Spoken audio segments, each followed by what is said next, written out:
저는 이제 어느 한 사람을 소개할까 합니다. 이 사람에 대한 짧은 전기를 읽어보면 이 사람이 갖고 있었던 그 마음과 그 마음 속에 호수같이 고요한 평강, 그걸 본받고 싶고 내 것으로 하고 싶을 것입니다. 그 사람이 이런 사람입니다. 이처럼 완벽하고 조화된 삶의 모범이 어디 있겠는가? 그는 열심히 일하였다. 그러나 적절히 쉬었다. 그는 일할 때와 쉴 때를 알았다. 그는 열중할 때와 관조할 때를 알았다. 그는 사람들과 어울릴 때를 알았고 홀로 있을 때를 알았다. 그는 사람들과 어울릴 때 즐거워하였다. 그러나 그는 홀로 있을 때에도 여유로웠다.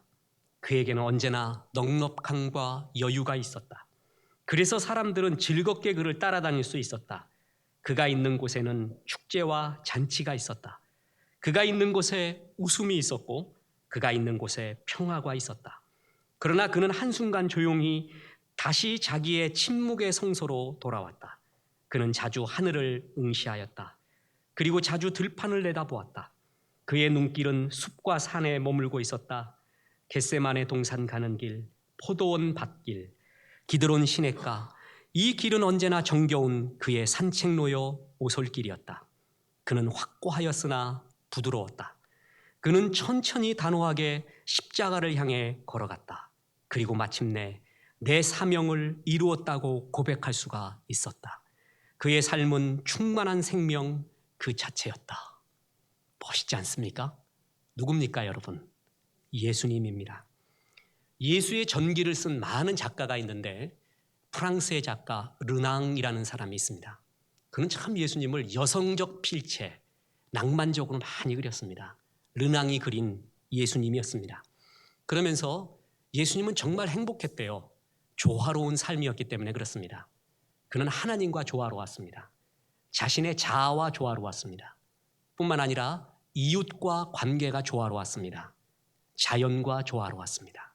이 모든 조화가 그의 심령 가운데 있었기에 그의 일생은 늘 넉넉하고 평화롭고 사람들은 그의 넘쳐나는 그 축복, 그 넘쳐나는 고요함, 평화를 얻기 위해 그를 따라다녔다는 것입니다.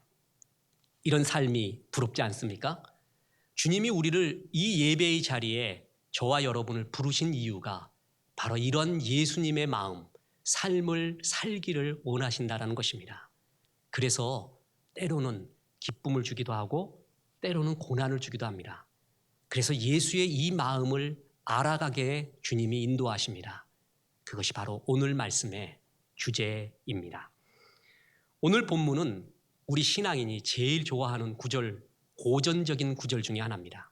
모든 것이 합력하여 선을 이룬다. 이것처럼 좋아하는 구절이 있을까요? 너무 익숙해요.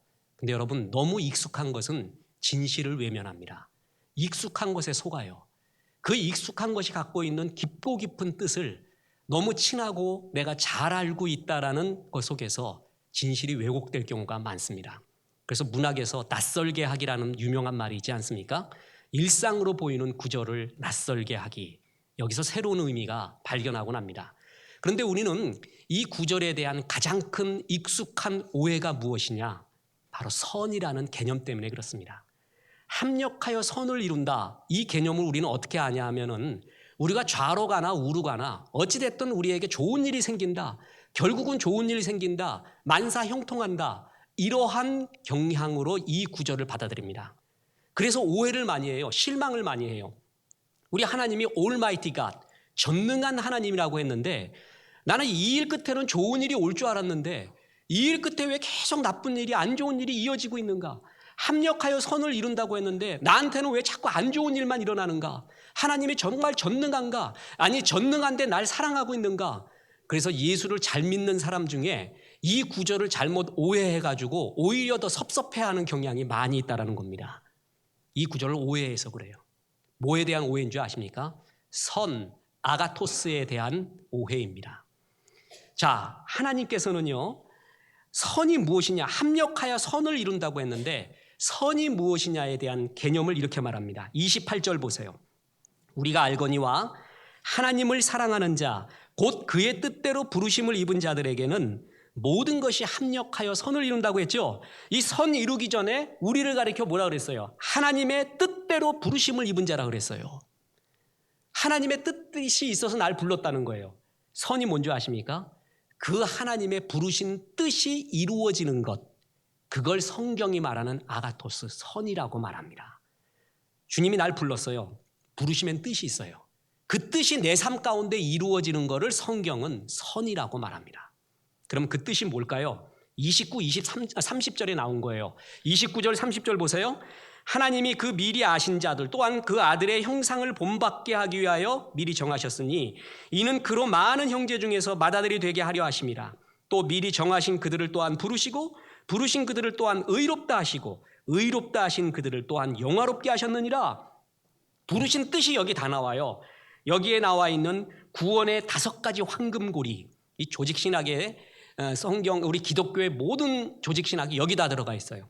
거기 보면 미리 하심, 미리 정하심, 부르심, 의롭다 하심, 영화롭게 하심. 하나님이 미리 하시고 부르시고 또한 justification, 칭의를 주시고 의롭다 하시고 그리고 성화, sanctification을 주시고 glorification, 마침내 영화를 주시고 그 모든 신학이 여기 다 들어가 있어요.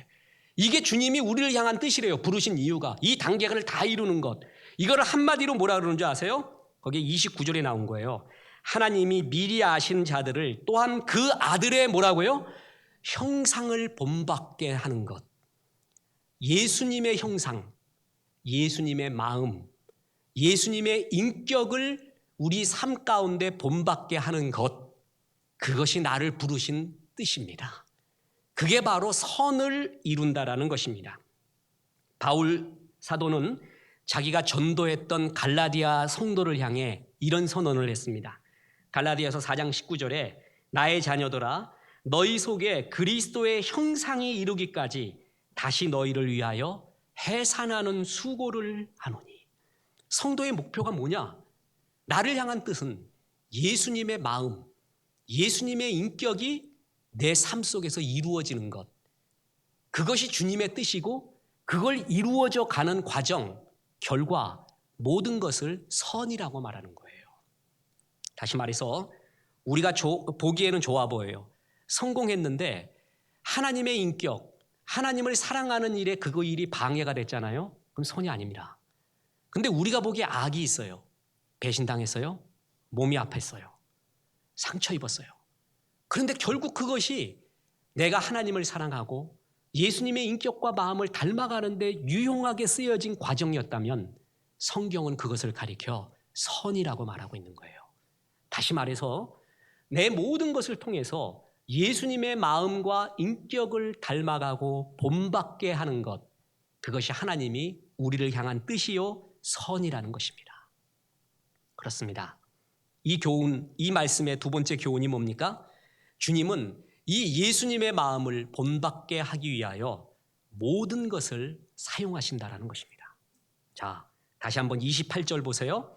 우리가 알거니와 하나님을 사랑하는 자, 곧 그의 뜻대로 부르심을 입은 자들에게는 모든 것이라 그랬죠. 모든 것을 이용해서 하나님이 예수의 마음을 닮아가게 한다. 그 얘기입니다. 이 모든 것에는요, 좋은 일도 들어가고 나쁜 일도 들어갑니다. 내가 성공했던 것도 들어가고 실패했던 것도 들어갑니다. 내 잘못 때문에 초래된 쓰라린 결과물도 있고 나는 잘못이 크게 없는데 본의 아니게 당한 것도 있습니다. 사람을 만나고 만남의 기쁨이 있고 헤어짐의 아픔이 있습니다. 사는 일, 심지어는 죽는 일, 이 모든 것을 주님은 다 활용하셔서 마침내 예수님의 인격을, 마음을 내 삶 속에서 만들어 가신다는 것입니다. 여러분, 소련의 독재자 스탈린을 아십니까? 그 사람은 킬러입니다. 사람을 무지하게 죽였습니다. 공산주의라는 이름하에, 혁명이라는 이름하에 수없이 죽였는데 개인적으로 죽인 것도 많습니다. 개인적으로 죽인 것이 뭔지 아세요? 스탈린의 국민학교 동창생 거의 다 죽였답니다. 아는 사람은. 감히 이 스탈린, 지금의 이 스탈린의 모습을 보이기 위해서는 옛날에 그 추하거나 어눌했던 모습이 보여져서는 안 돼요. 그래서 그걸 알고 있는 사람 다 죽여버렸대요. 우리도요, 이런 스탈린의 마음이 한 구석에 있어요. 이 기억은, 내 삶 속에서 이런 아픔은, 이런 치욕은 아예 없으면 좋겠어요. 그래서 치워버리고 싶어요. 주님은 안 그렇다는 거예요. 모든 것, 너의 모든 것을 활용하여 선을 이루어 간대요. 그래서 하나님 나라에는 쓰레기가 없다는 것이에요. 휴지통이 없대요. 우리는 쓰레기처럼 버리고 싶은 게 너무 많아요. 근데 하나님은 그 쓰레기같이 우리가 여겼던 것도 아니었다는 거예요. 결국 주님의 손에서 내 삶 속에서 예수의 마음과 인격을 만들어가기 위해서 주님이 활용하셨던 일이라는 거예요. 뒤돌아보면 안다는 거예요. 이걸 갖고 나를 주님이 만들었구나. 그렇습니다. 이 합력이라는 단어를 전에 설명했죠. 헬라어로 스네르게오. 여기서 영어의 시너지가 나왔습니다. 시너지가 뭐예요? 동반 상승 효과죠. 1 더하기 1이 2가 돼야 되는데 어떤 사람은 1 더하기 1이 만났는데 100이 되는 경우가 있어요. 이걸 플러스 상승 효과, 플러스 시너지라고 하죠. 어떤 사람은 1 더하기 1이 됐는데 2가 돼야 되는데 1 더하기 1 했더니 마이너스가 돼요. 이거는 마이너스 상승 효과. 그래서 마이너스 시너지라고 말해요. 세상 사람은요, 그래서 좋은 사람들만, 좋은 일들만 모아놓으면 시너지가 일어난대요. 그런데 하나님 나라에서는 그게 아니라는 거예요. 네가 보기에 인생에 플러스라고 생각하는 게 있고 마이너스라고 생각하는 게 있었는데 세상은 플러스만 모아놔야 시너지를 이루는 줄 알았는데 하나님은 모든 것, 네가 생각한 치욕스러운 실패, 눈물, 그 모든 것을 합력하여 시너지하여 하나님의 선, 예수의 인격을 네 삶 속에서 맺혀가게 한다는 거예요. 여러분, 악은 좋은 게 아니에요. 질병은 악한 겁니다. 실패도 악한 것이고요. 상처도 악한 것입니다. 되도록 당하지 않기를 바랍니다. 그런데 이 악한 것이, 나쁜 것이 시너지의 하나님 손에 들어가면 하나님이 그걸 선용하셔서 예수의 인격을 만드는데 기어코 사용하신다는 거예요. 그래서 이사야 45장 7절에 보면 나는 빛도 짓고 어두움도 창조하며 평안도 짓고 환난도 창조하나니 나는 여호와라. 이 모든 일을 행하는 자니라 하였노라. 여러분, 여기에 보면 빛과 어둠이 나오죠? 평안과 환난이 나와요. 우리는 마이너스고 안 좋은 것이라고 여겼던 그 모든 것도 사실은 누구의 통제하에 있다는 거예요? 하나님의 통제하에 있다는 거예요. 결국 하나님의 섭리 가운데 있다는 얘기입니다. 29절, 30절에 보면은 하나님이라는 주어가 하나 나오죠? 하나님이 미리 아신 자들을 또한 그 아들의 형상을 본받게 하기 위해 미리 정하셨으니 이는 이렇게 나오잖아요. 헬라어 원어에 보면은요, 일부러 하나님, 세오스라는 말을 계속 집어넣었어요. 그래서 29, 30절에 하나님이란 말이 8번이나 나옵니다. 그래서 원어적으로 해석하면은요, 하나님이 미리 아신 자들을 또한 하나님이 그 아들의 형상을 본받게 하기 위하여 하나님이 미리 정하셨으니 계속 하나님이 하나님이라는 것을 일부러 집어넣었어요. 너의 모든 과정이 네가 쓰레기같이 눈물이고 치욕스럽게 생각했던 어두움의 모든 영역도 결국 하나님이 주체가 되어서 섭리 가운데서 역사하고 있다. 그걸 얘기해 주고 있는 거예요. 그렇습니다. 그래서 지금 내가 생각하기에는 악 속에 있어요. 실패 속에 있어요. 넘어지는 세계 속에 있어요. 그래도 믿음이 뭔지 아세요? 그 현상을 믿는 게 아니에요. 주님의 섭리 가운데 있다. 나를 만들어 가신다. 이걸 크게 믿는 거예요. 이걸 신앙이라고 하는 거예요. 주님이 나를 이걸 통해 만들어 가는구나. 예수의 마음을, 선을 만들어 가고 있구나. 주님은 나의 악한 것까지 모든 것을 활용하여 시너지하여 주님 나라, 예수의 삶을 내 삶 속에서 이루어가고 있다는 것입니다. 그렇습니다. 예수님의 형상, 다시 말해서 예수님의 마음을 내 마음 가운데 이루어가기를 원하시는 게 주의 마음이라 그랬죠. 그렇다면 또 이 성경에서 알아야 될 게 있어요. 예수의 마음이 뭐냐고요. 예수의 인격이 뭐냐고요. 이걸 설명하려면 너무나 깁니다. 그런데 이걸 한 뭉뚱그리로 뭐라 그러냐면 예수의 마음과 인격은 한마디로 살리는 것입니다. 우리는 사랑의 예수님 그래요. 긍휼의 예수님. 그리고 예수님은 내가 이 땅에 온 것은 전도하러 왔다 그랬어요. 사랑과 긍휼, 전도, 이게 전부 뭐 하는 거예요? 사람 살리는 거예요. 살리는 거. 살리는 거예요. 예수의 마음은 사람을 살리고 싶어요. 바리새인의 특징이 뭔지 아세요? 사람 죽이는 거예요. 자기의 기준에 안 맞다고. 다 죽여가요. 예수님은 어떻게 하든 살리고 싶은 것. 이게 예수의 마음이에요. 여러분 마음 가운데 사람을 살리고 싶은 마음이 있냐, 그냥 죽여버리고 싶은 마음이 있느냐, 예수의 마음이 있냐, 바리새인의 마음이 있냐의 차이라는 겁니다. 사도행전에도 보면은요, 바울이 마지막 재판받는 장면이 나오잖아요. 그 재판 결과가 뭐냐고, 바울이 어떻게 됐냐고, 바울이 사형됐냐고 아니면 무죄였냐고요. 그 다음에 바울이 로마에서 복음을 전하고 어떻게 했냐고요, 뭐 했냐고요. 몰라요. 모르는 가운데 땡쳐버려요. 끝나버려요. 우리 인생도요, 내가 깔끔하게 마무리하고 싶지만, 멋지게 이어지고 싶지만 그렇지 못하고 중간에 어중간하게 끝나는 경우 있어요, 없어요? 우리 인생 그렇게 깔끔한 수학 공식이 아니에요. 힘들어요. 사람과의 만남이 힘들어요. 대화 자체가 힘든 거예요. 근데 살리는 마음이 있잖아요. 어머니의 마음이 있잖아요. 그러면 단순해져요. 그냥 쉬워져요. 너 지금 엄마한테 너 그럴 수가 있어, 아줌마라고? 너 지금부터 한번 얘기 시작해볼까? 제3자 지나가는 사람 다 불러 모으고 우리 친척 다 불러 모아서 얘기 한번 시작하자. 네가 그럴 수 있냐? 그러면 또 딸의 입장에선 그래. 딸, 나도 할 말이 있어요. 이렇게 얘기해요. 엄마도 할 말이 있고 딸도 있는 거예요. 여러분, 엄마가 다 옳은 거 아니에요. 자식도 할 말은 많은 거예요. 그렇죠? 그래서 막 얘기하는 거예요.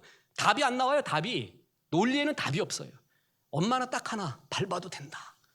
아줌마라고 부른 것도 이해하겠다. 딱 하나, 그를 사랑하는 마음, 살리는 마음만 있으면 논리와 인생은 단순해져요. 예수님만 만나잖아요. 그럼 사람들이 다 녹아나요. 이유가 뭔지 아세요? 그에게는 살리고자 하는 에너지, 살리고자 하는 긍휼과 사랑이 그 가운데 막 있어요. 그걸 사람들이 아는 거예요. 그래서 그 곁에 있는 거예요. 능력이 뭔지 아십니까? 다른 사람의 아픔을 느끼는 줄 아는 것, 그게 능력이에요. 사이코패스가 뭔지 아세요? 자기 아픈 건 아는데 남의 아픔 모르는 거를 사이코패스라고 말하는 거예요. 제가 서든에 있을 때 슈나이더 교수 얘기를 많이 하죠. 예수님의 사복음서를 이해하려면 바리새인을 이해해야 돼요. 바울 서신을 이해하려면 영지주의를 이해해야 된다고 말했어요. 예수님의 사상과 가장 가까워 보이지만 진짜 아닌 게 바리새인이었어요. 바울 사상과 가장 가까운 것 같지만 진짜 아닌 게 영지주의였어요. 그 가짜예요, 가짜. 이들의 특징이 뭔지 아십니까? 긍휼이 없어요. 공감이 없어요. 예수님이 유일하게 배척했던 무리가 바로 이런 바리새인이었습니다. 그들에게는 능력이 있었습니다. 그러나 사람을 향한 공감의 능력, 긍휼, 살리고자 하는 사랑의 능력이 그 가운데 없었습니다. 그래서 존 스타트 목사님은요, 우리가 로마서 8장의 하이라이트, 누가 하나님의 사랑에서 우리를 끊으랴, 뭐 위험이나 적신이냐 칼이냐 뭐 이런 거 나오잖아요. 근데 그걸 역으로 이용해서 하나님의 사랑에 끊어지는 법, 이걸 썼어요. 그걸 주장했어요. 뭐냐면 마귀가 그 사람의 마음 가운데 바리새인적 마음을 심어주면 하나님의 사랑, 이웃과의 사랑, 성도와의 사랑도 다 끊어진다는 거예요. 정말 싫어한 거예요. 그게 사람들도 그거 싫어하는 거예요. 이 마음, 우리의 형상은 예수의 살리는 마음이 우리 가운데 있어야 된다는 겁니다. 제가 여러분 바리새인 되지 맙시다 하면은요, 두 종류의 성도가 있어요. 주님, 내가 보니까 바리새인 같습니다. 용서하십시오, 회개하십시오라는 사람이 있고, 또 한 분은 뭔지 아세요? 저거 또 나가고 있네. 내가 바리새인처럼 보여? 내가 언제 말했냐고, 당신이 바리새인이라고. 여러분, 성경 말씀 들으면 우리가 어찌할꼬 하고 우는 무리가 하나 있었고요. 또 하나는 그 말을 하매 사람들이 예수를 죽이려 하니 그 말을 하는 예수를 죽이려고 해요. 회개 대신에 그 말한 사람 죽이려고 해요. 이게 우리 인간의 마음이에요. 생명이 있는 사람의 특징이 뭔지 아세요? 생명은 갈등이 있어요. 갈등. 아픔을 느낄 줄 알아요. 갈등이 있어요. 주의 말씀을 예배 때 들으면서 저 말 나한테 하는 것 같다, 저 말은 나다, 이런 걸 계속 갈등을 느껴야 그게 생명 있는 사람의 증거예요. 그래서 느껴지는 거예요. 제가 이 말을 하면서도 말이 어려워요. 솔직히 말해서. 왜 그런 줄 아세요? 진짜 감동적인 말 뭔지 아세요? 내 속에 있는 말 하는 거야. 지금 내 모습이 이런 거예요. 여러분, 우리에 보면은 스크루테이프의 편지, C.S. 루이스, 일반 사람이 쓴 마귀론에서 정말 걸작이라고 일컫는 거예요. 사람들이 물었어요. 당신 어떻게 조직 신학을 하지도 않았는데 스크루테이프의 편지 같은 걸작 마귀론을 씁니까? 그러니까 C.S. 루이스가 하나도 안 어려웠대. 내 마음 보고 그대로 썼대. 내 마음을 보고 그대로 썼더니 그게 나오더래요. 우리 마음에 이게 있어요. 그래서 주의 말씀을 듣잖아요. 성령의 은혜를 받잖아요. 그럼 싸워요, 싸워. 이 갈등이 있다라는 것이 생명이 있다라는 증거입니다. 그래서 하나님은 뭐냐 하면 이런 예수의 살리는 마음을 너한테 주고 싶어 하는 거예요. 근데 우리는 그 마음 없이 냉랭한 사막같이 가고 있잖아요. 그럴 때 하나님은 너에게 실패도 줘요. 고난도 줘요. 다른 사람 눈물이 뭔지도 가르쳐 줘요. 늘 1등만 하는 사람한테 꼴찌도 가르쳐 줘봐요. 그리고 늘 성공하는 사람한테 실패가 뭔지도 보여줘요. 그러면서 그 사람들의 마음을 이해하겠니? 하면서 예수의 마음을, 사람을 사랑하는 마음을 나한테 심어주는 과정에 있다. 그게 선을 이루어가는 과정이라는 것입니다. 그렇다면 이 본문의 또 하나의 교훈이 뭡니까? 여러분, 예수의 마음을 배우기 위해 하나님이 주로 사용하시는 게 뭔지 아십니까? 그게 바로 고난이에요. 이건 답이에요, 답. 이거는 100번, 1000번, 1만 번 반복해도 틀림이 없는 답. 고난은 하나님의 음성이 들리는, 이웃이 보이는 확성기입니다. 그때 우리는 깨지게 돼요. 저는 하나님의 뜻이 내 속에 이루는 저의 삶을 보면 90% 이상이 전부 고난을 통해서입니다. 전 책을 통해서도 많이 깨집니다. 느끼기도 합니다. 그럼 아무것도 아니에요. 고난당하잖아요. 그럼 나는 기도는 하는 줄 알았는데 기도는 되는 것이더구만요. 저절로 기도가 돼요. 그냥 주 앞에서 기도가 그냥 저절로 나오는. 여러분, 요셉을 보세요. 요셉을 통해 하나님의 뜻을 이루어가는 과정이 뭐였습니까? 사람이 보기엔 전부 고난 같았어요. 우울증이나 자살 충동이 일어날 만 정도의 고난의 과정이었는데 결국은 주의 뜻을 그 가운데 이루어가고 있었습니다. 다윗 시편 전부 광야에서 나왔어요. 그가 궁중 생활을 할 때 시 쓰지 않습니다. 광야에서 뜨겁고 눈물 어린 그런 말이 나왔습니다. 저는 시인 중에 장석주라는 시인이 있습니다. 그렇게 고생을 많이 했던 시인이에요. 고생 많이 한 시인은 시에 배경하거든요. 그 사람이 시 중에 제일 좋아하는 게 대추 한 알이라는 시입니다. 거기에 이런 게 나와요. 대추 한 알, 저게 저절로 붉어질 리가 없다. 저 안에 태풍 몇 개, 저 안에 천둥 몇 개, 저 안에 벼락 몇 개가 들어서서 붉게 익히는 것일 게다. 대추 한 알에도요, 저절로 붉어지는 법 없습니다. 씨앗을 심고 열매를 맺기 전에는 과정이 있어요. 물이 있어야 되고요. 벌레들이 공격을 합니다. 비바람이 있습니다. 햇볕도 있습니다. 그게 다 모아진 거예요. 천둥도 맞고 번개도 맞고 그게 모아져서 나라는 인간 나오지 않습니까? 그리고 대추 나오지 않아요? 그래서 붉게 익는 거예요. 이 과정을 제대로 안 하면 그게 바로 설 익는 거예요. 맛이 없어요, 인생이. 그 사람하고 얘기해봐도요, 별로 맛이 없어요. 그래, 아랍 속담에 이런 말이 있어요. 과도한 햇빛이 땅을 사막으로 만든다. 사막이 뭔지 아세요? 햇빛만 비치는 곳이 사막이야. 그러니까 습기를 머물고 있지 않아요, 습기를. 계속해서 햇빛만 받으면은요, 나라는 인생은요, 삭막해지는 거예요. 우리의 심령이 사막과 같은 사람이 있어요. 저 사람 진짜 찔러도 뭐 하나 안 들어갈. 그 사람의 특징이 뭔지 아십니까? 눈물이 없어요. 사람을 향한 애석함도 감동도 그에게 없습니다. 여러분, 그 사람이 열매를 맺으려면은 습기가 있어야 돼요, 습기. 이 습기가 언제 생기는 줄 아세요? 고난받을 때예요. 고난받고 눈물 흘릴 때예요. 그 한 방울 뚝뚝 흘릴 때요, 내 가슴에 습기가 나오기 시작해요. 그 습기가 사람을 변화시켜요. 여러분, 다이어트 하는 법을 가르쳐 드리겠습니다. 황제 다이어트, 포도 다이어트, 요구르트 다이어트 다 소용없습니다. 심한 고난 한번 당해보세요.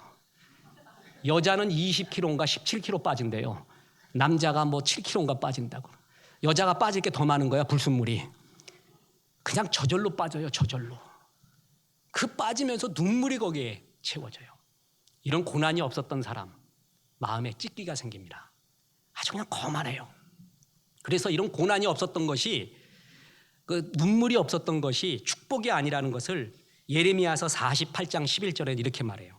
모압은 젊은 시절부터 평안하고 포로도 되지 아니하였으므로 마치 술이 그 찢기 위에 있고 이 그릇에서 저 그릇으로 옮김과 같아서 그 맛이 남아있고 냄새가 변하지 아니하였도다. 젊은 날부터요, 항상 가을이었어. 눈물이 없었어요. 그랬더니 찢기가 남아있대요. 여러분, 포도주는 옮겨가며 걸러가면서 맑은 물 나오는 거 아닙니까? 그냥 그거 하나도 없대요. 맛도 변하지 않고 찢기 그대로고 먹어봤자 아무 맛 안 나는 거. 이유가 뭐예요? 습기가 없는 거예요. 노래 부르는 사람, 판소리계에서는요, 저 사람 소리엔 그늘이 없어 라는 말을 한대요. 그늘이 없대. 슬픔, 눈물, 인생은 그늘이 있거든요. 그걸 먹어야 소리가 나온다는 거예요. 노래의 테크닉은 좋은데 그늘이 없다? 감동이 없대요. 얼굴에 그 그늘을 극복한 그 황홀한 영광이 드러나야 돼요. 노래에도 말해요. 그게 바로 그늘을 통과했을 때 나오는 거예요. 저는 전에 어느 국악 소녀가 홀로 아리랑 부르는 걸 봤어요. 너무 잘 부르더라고. 너무 감동을 먹어갖고 이야 어떻게 이렇게 저렇게 잘 부르느냐. 근데 2달 지나고 들어보니까 아닌 것 같아. 또 무슨 생각이 드는 줄 아세요? 아그야 네가 뭐 아냐 인생을. 너 그 노래 가사 네가 아냐? 정말 거기에 맺혀있는 눈물을 네가 아냐라는 생각이 드니까 아무리 잘 불러도 이렇게 가슴에 안 와. 근데 어떤 실향민이 있었어요. 북에서 내려왔는데 판소리 하는 분이야. 유명하지도 않아. 근데 그분이 부르는데 막 눈물이 나오는 거예요. 눈물이. 응? 그러잖아요. 금강산 푸른 물은 동해로 흐르고 설악산 푸른 물도 동해 가는데 우리네 마음은 어디로 가는가. 손잡고 가보자. 어서 가보자. 얘야 설악산도 금강산 푸른 물도 다 동해로 가는데 우리 마음 어디로 가느냐 하고 그 노인네가 부르는데 테크닉도 없어. 그냥 진짜 눈물이 한 바가지가 나오더라고요. 그 사람 그늘을 먹은 사람이야. 그의 노래에는 습기가 있었어요. 이게 사람을 크게 만드는 거예요. 너무 완벽한 사람은요, 사람도 하나님도 잘 모릅니다. 나는 어떤 사람 보면요, 저 사람 교회도 필요 없는 사람 같이 보여. 목사도 필요 없어요. 심지어는 예수님도 필요 없어요. 너무 완벽해요. 여러분 유리 아십니까? 유리 같은 사람. 물은 담기는 담지만 물하고 나하고는 전혀 상관없어. 스며들 틈이 없어요. 스며들 틈. 그런데 천으로 물을 담아 보십시오. 물이 담아지지만 그 천도 전부 습기로 젖어버려요. 이유가 뭐예요? 천은 틈이 있어요. 틈. 그 틈 사이로 습기가 들어오는 거예요. 인생도요, 이 틈이 있어야 돼요. 이 예수님의 사랑과 눈물, 사람의 마음이 들어올 수 있는 틈이 그 가운데 있어요. 그 속에서 생명이 나오는 거예요. 그게 성경이 말하는 습기라는 거예요. 습기. 씨 뿌리는 비유에서 누가복음에 유일하게 나와 있는 열매 못 맺는 것이 뭐예요? 덜어는 바위 위에 떨어짐에 났다가 습기가 없으므로 말랐고. 내 삶에 습기 없으면 열매 안 맺힌다는 거예요. 그래서 주님은 나에게 여러 과정을 통해 고난 통해 인생의 습기가 뭔가를, 그늘이 뭔가를 가르쳐줘 간다는 거예요. 지금 제가 이 조그만 손으로 하는 것이 있습니다. 제본, 떡제본이라고 아세요 여러분? 이걸 스프링 제본이라고 그래요. 좀 지금 모든 책들을 좀 많이 전산화하자 해서 스캔을 떠요. 그래서 스캐너도 사고 그래갖고 절단 책을 갖다가 이렇게 잘라요. 그래갖고 스캔을 떠서 전자화해서 가볍게 갖고 다녀요. 이걸 다시 제본을 맡기려니 하나에 5,000원, 3,000원 한대. 여기 다시 사는 게 낫지. 그래서 우리가 만들자. 그래갖고 최 전도사는 표지 붙이기, 나는 여기다가 이제 그 그물 붙이기 해서 지금 70권 이상을 했어. 그래갖고 했더니 이제 한 50권 넘어가니까요, 하는 요령이 생겨. 그래서 어떻게 하면 떡제본 한다. 이거 여러분 저한테 오세요. 제가 아주 지금 장인이 되어 가려고 하고 있습니다. 달인 알아요? 이 떡제본 할 때의 결정타가 있었어요. 그걸 하나 배웠어요. 뭔지 아세요? 여기다가 이 본드를 붙이는 거예요. 좋은 본드. 그리고 그물까지 붙여야 돼요. 마르고 나서 다시 본드 붙이고 표지를 붙여야 떡제본이 되거든요. 처음에 그래서 이걸 넘겨봤더니요, 종이 하나가 다 떨어져 나가요. 분명히 본드를 막 떡칠을 했는데도. 왜 그런가 알고 봤더니요, 여기에 칼집을 내야 돼요. 칼집. 본드 붙이는데 칼집을 내야 돼요. 그래가지고 거기다가 쇠톱 같은 거 있잖아요. 그걸로 막 긁어요. 이렇게 긁고 또 칼로 난도질도 해요. 그래갖고 여기가 완전히 너덜너덜해져야 돼. 그래 본드를 딱 붙이잖아요. 그러면 본드가 각 장마다 다 스며들어가요. 전에 본드 붙일 땐 들어가지도 않아. 근데 칼집을 내잖아요. 톱질을 하면은 틈이 생겨요. 글루 본드가 들어갈 때 완전히 다 하나씩 붙는 거예요. 그렇구나. 칼집이 있어야 돼요. 주의 사랑과 눈물과 사람의 마음이 들어올 습기의 틈의 공간이 나에게 있어야 돼. 근데 그게 없는 게 바리새인이었어요. 우리의 신앙생활이 그렇게 되면은요, 예수의 마음이 하나도 없는 거예요. 저 사람이 눈물을 흘리고 있어도 뭐 하고 있어도 나하고는 상관없고, 너 이런 짓 하니까 눈물이 나오지 이런 소리나 하고 말이에요. 그 예수의 마음이 아니에요. 그 죽이는 마음이에요. 예수의 마음은 살리는 마음이다. 이 긍휼과 사랑이 그 가운데 있어야 된다는 거죠. 여러분 오늘 비 오는데 오셨지 않습니까? 오늘처럼 비가 내리면은 창문 너머 어렴풋이 옛 생각이 나겠지요. 언제 창문 너머 옛 생각이 나요? 비가 올 때예요. 여러분 햇빛 비칠 때는요 깃발 꽂기에 바빠요. 비 오는 날 생각해봐요. 그때 돌아봐요. 내가 잘 살고 있는 건가? 내가 뭔가? 성공은 뭐고 승리는 뭔가? 비가 올 때 생각나. 아까 우리 이정석 집사 비 오면 빈대떡, 자기는 레모네이드, 나는 짬뽕. 그리고 비 오면 자꾸 노래가 생각나요. 노래도 불러보고 싶고. 이 비 오는 날이 얼마나 나에게 축복이 됩니까? 그렇습니다. 하나님은 비 오는 날, 맑은 날, 상처와 영광. 그래서 예수의 마음인 살리고 습기 가득한 마음을 이 모든 걸 빚어서 나에게 가르쳐주고 있어요. 상처 당해본 마음도 알고 상처를 주는 마음도 알고. 우리는 대개 다 자기는 상처만 당했대. 나쁜 연놈들이에요. 자기가 준 상처가 더 많아 사람들한테. 그렇지 않아요? 더 많아요. 내가 상처 줄 때의 마음도 알고 받을 때의 말도 알고, 내가 배신 당했을 때의 말도 알고, 내가 배신했을 때의 마음도 알고. 이게 빚어지면서 사람을 이해하는 거예요. 예수의 살리는 마음이 그제서 다 드러나는 거예요. 그래서 합쳐서 나를 뭐하고 있었다? 만들어가고 있었다. 예수의 마음은 그러나 여기에 그치지 않습니다. 공감만 하는 게 아니라 해결할 수 있는 하나님께로 인도하는 전도의 마음이 있었어요. 살리려면은요 같이 울어주면서는 안 돼. 같이 울어주는 사람 열흘 있어봐지 지겨워 죽겠어.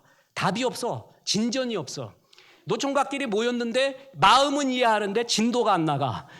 노처녀끼리 이해해서 서로의 마음은 너무나 잘하는데 진도가 안 나가요. 계속 하는 말이 so what? 그래서 뭐 어쨌자는 거야. 네 마음도 알고 내 마음도 아는데. 그 예수의 마음은 뭐냐면 공감뿐만이 아니라 해결하는 데까지 이끌어가는 거예요. 그래서 예수는 항상 전도에서 하나님께로 이끌죠. 이까지예요. 헨리 나우엔이 쓴 긍휼이라는 책이 있어요. 요만한 책인데 거기서 긍휼을 뭐라 그러는 줄 아세요? 긍휼은 남의 아픔을 느끼는 것이 긍휼이 아니다. 긍휼은 그 아픔을 해결할 수 있는 곳까지 인도하는 것을 긍휼이라고 한다. 느끼고만 끝나는 게 아니라 해결할 수 있는 데까지 가야 돼요. 그러면서 대표적인 걸 바로를 들어요. 애구방 바로. 바로가 어떻게 했습니까?